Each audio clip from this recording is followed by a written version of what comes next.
iată, începe cea de-a patra parte a programului nostru special. Ne vedem la TVR de 1 decembrie. Tocmai i-ați aplaudat pe tinerii componenți ai formației ai fanfarei Armonia Târnăveni, dirijați de profesorul Willy Halmen. O fanfară pe care vă rog să o mai aplaudați odată, pentru că a câștigat premiul de popularitate la concursul național al fanfarelor școlare în 2009, iar la festivalul de la Meintingen în Germania anul trecut a fost numită cea mai bună formație participantă.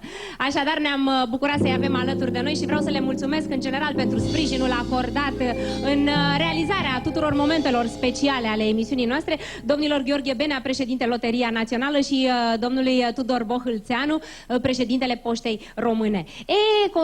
Continuă spectacolul în curtea televiziunii române, porțile deschise sunt în continuare deschise, iată aveți imaginea, a început să se însereze, dar